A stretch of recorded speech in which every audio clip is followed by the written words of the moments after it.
And Barrister Deji, Yes. yeah, let's look at the second topic for today's episode. That is the recently held national dialogue in Abuja concerning the establishment of state police, which had already been given a nod by the federal government, President Bola Ahmed Tinubu's led federal government, for the establishment of a state police, and the legislation for this is currently in the making. And recently there was a national dialogue to get opinion of stakeholders, concerning, this the establishment.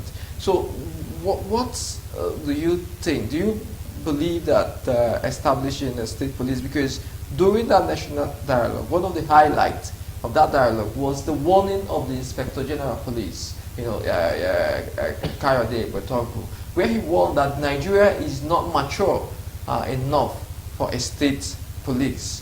Citing, giving reason that the state governors would definitely abuse, the powers, and probably use, the apparatus of the police for their own personal gain. What do you have to say? Now, let me say very clearly that Nigeria is supposed to be a federal state. And one of the skewed aspects of our federalism is this federal police structure that we have. All right? If Nigeria is supposed to be a federal state, then each state should have a police system different from the federal police structure that we have now. Now, you find that our constitution to that extent is unitary, where you have only one police structure for an entire state, an entire country like Nigeria. Why does it is? I think it's very wrong, and I think that's what we are trying to correct. The state should have their own police structure, and it's long. For many years, people have talked about this.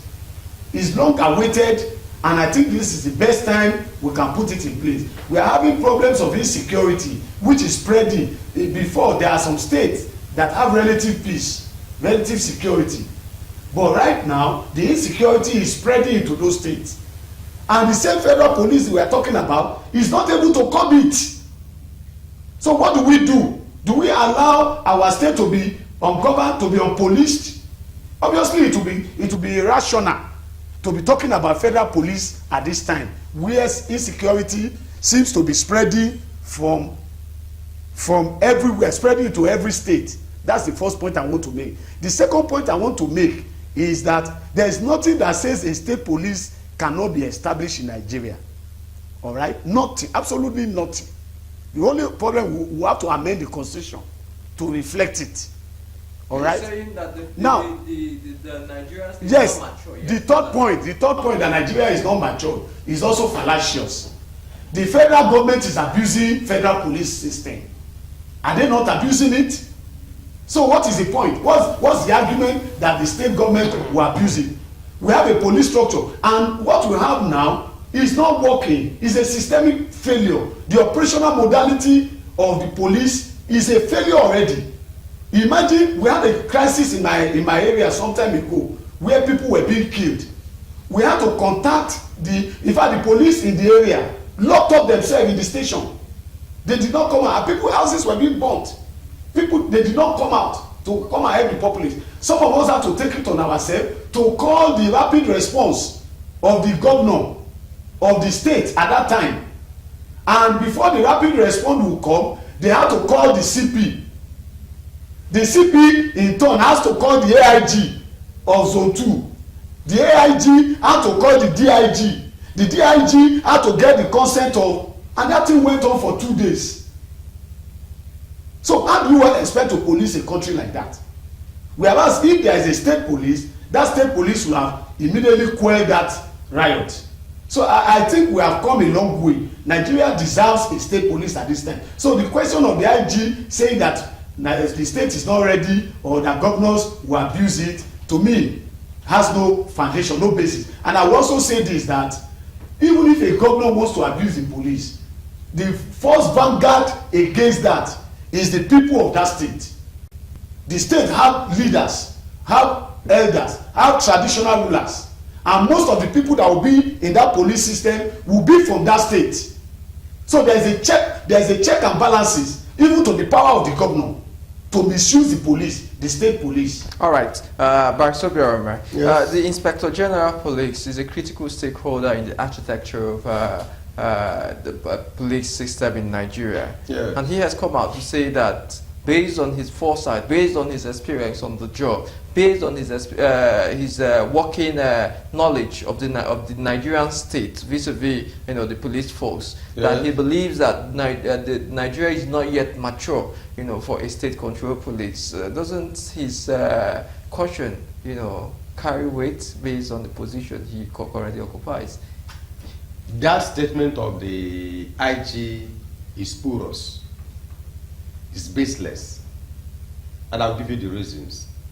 Number one, Nigeria claims to be a federation. And the connotation of that is that it is a federal government. And that brings in the issue and concept of federalism. And what does that mean? What does it say constitutionally? It says that there are tiers of government, three levels of government, acting independent of each other but at the same time cooperating. What it means is that in this country, unlike what is provided in section 214 of the Constitution, which says that there shall be a police force for Nigeria which shall be known as the Nigerian Police Force, and subject to the provision of this section, no other police force shall be established for the federation of any part thereof. This provision of the Constitution is a replica of what obtains in a unitary system. Yes. A unitary system where you have just one tier of government and other goes from up to down. But that is not what we have in our Constitution, in our statute books. What we have is a federal structure. And that means that the states must have state police, state courts, as we have now, although in the area, of course, it's not yet completed. What Nigeria needs to do is to put the entire federal structure into place. And in the area of security, it is paramount. It is urgent.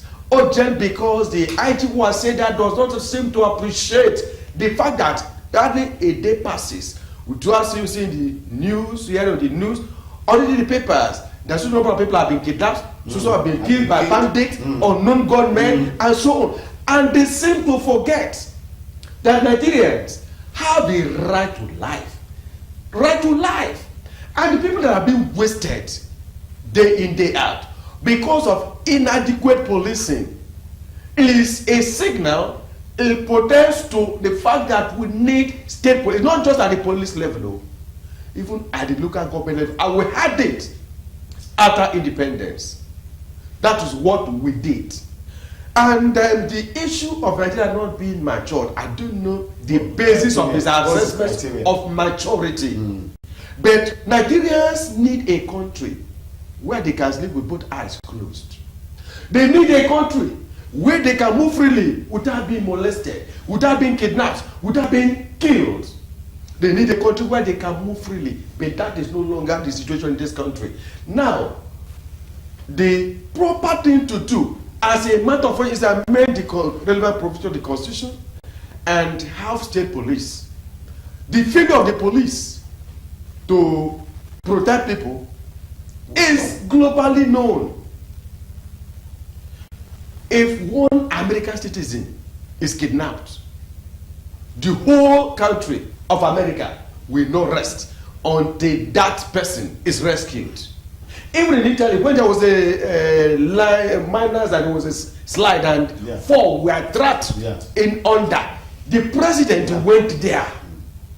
He was there until they were rescued. But in Nigeria, both reported and unreported cases of kidnapping and so on, they just go there and it's now becoming a norm. That is an aberration. And the solution is get state police. Nigerians are over-matured for it. And let me now address the issue of governors abusing the powers of the state police. It doesn't arise because, number one, just like at the federal level, once you have state police, you still have state National House of Assembly. no, state police Commission. Yes. That will oversee the activity of the state police. Then that will do away with disputable situation where the governor will be at the mercy of the president. We present to inform the IG that there is an emergency in the state. Even though he is the chief security officer. Yes, in nomenclature is the chief security officer. But that's the this security. nothing. He is helpless. He's helpless. And hopeless also. And yes, there was an incident that happened Because they will say they are coming. in Enugu State Nothing will happen. some years back. Herdsmen were invading community in Enugu State, destroying properties, and the governor was said to have called on the president, then not the current president, the former president, and he was told to hold on. The president was busy for more than 1 hour, and the attack went on and on and on. And this, of course, nothing could be done until they get orders from above. But do you know that after they have finished the attack, the brutal attack that left so many people killed, some injured, houses burned, then the people decided to defend themselves. Then orders came from above to that the army and police will go and protect the best men. The question is there any section of the country that are entitled to police and army protection and others are not? If the governor had state police at the disposal as the chief security officer, he will inform the commissioner and they go ahead. Yep. And that's what will address the issue of having state commissioners of police, commissioner of police in each state, ignoring or disobeying the governor. When they pass, or how many says when the governor will instruct a police officer who is the commissioner in that state to do something, he will say until my superior officer, the AIG, the AIG will wait on the DIS. So on. That's the current structure. But very quickly, because we're looking at the time. Yes.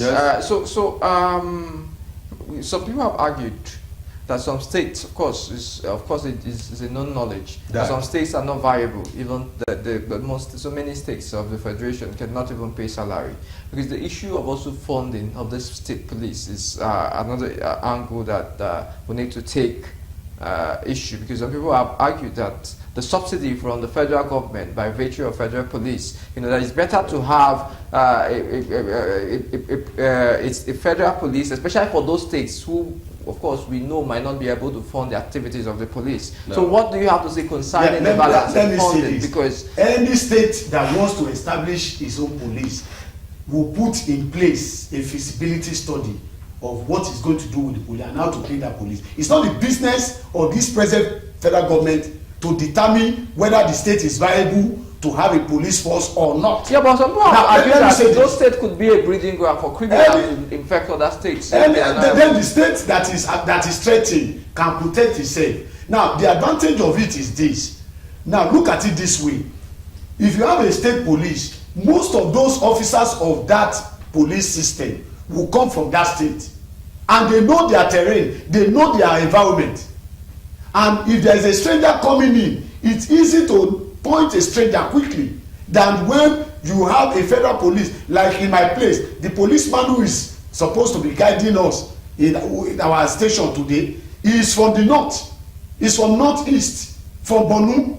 How can a Borno man police a place in Lagos State, on the border of Lagos State, where I live? It's not possible.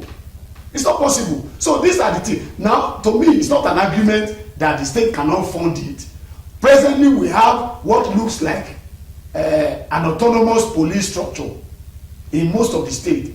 In the north, they have been maintaining their Hisba in Kano. They have Hisba there, which is a religious police system. And that's like a vigilante. Yes, no, it's not a vigilante. They are serious about it. They take people, they execute judgment upon them. It's a very serious issue. Don't say it's not. It's a serious matter. And they even pass execution, death sentence, and nothing is done. So it's a very serious matter. We have Amotekun in the southwest. We have ESN in the southeast. The state know what to do with these structures if they allow state police. Yeah, but you just said that the Hisba And they are paying, has been committing some outrageous. They can continue in their state if they want to retain it as a police system. Any state in the north that wants to retain the Hisba system, they are free to do so. That's what we are saying. It is a federal thing.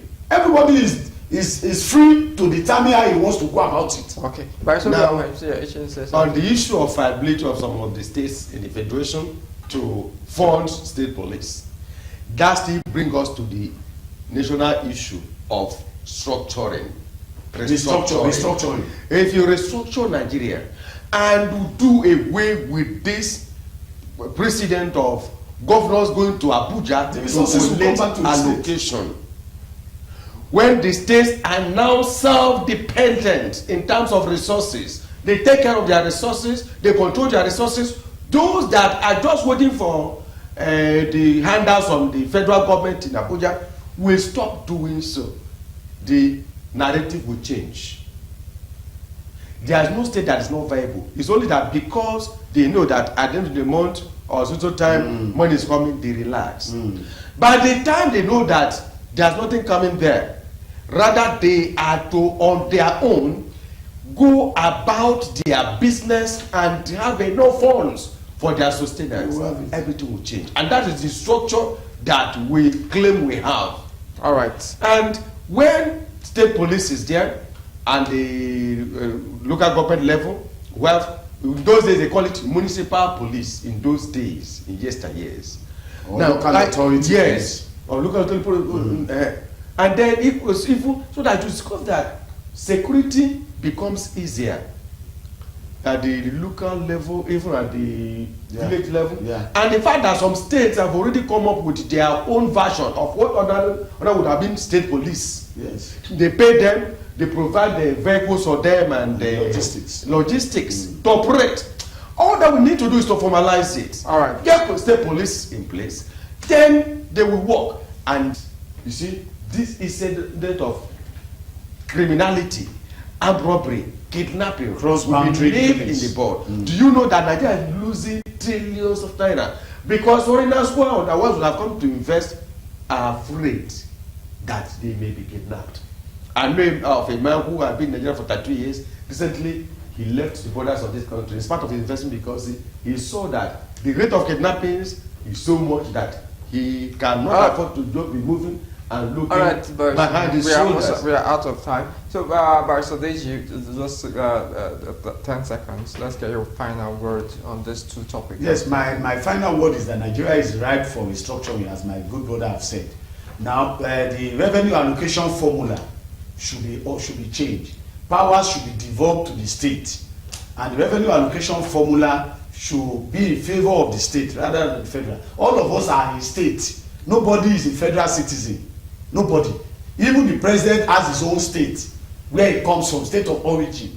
So the state should be empowered financially so that at least most of the function that federal government is doing now can go back to the state. I don't see why federal government should have a Ministry of Water Resources, Ministry of Environment, Ministry of Lands, all right, and all of that. All right, Barrister Deji. Barrister Obiora, let's get your final word. My recommendation is that on the issue of restriction entry to university age to 18 is a no-go area. And I'm sure if they try, some people will challenge it in court. Yes. You cannot restrict the child of the right of the child to education by way of discrimination. And finally, state police is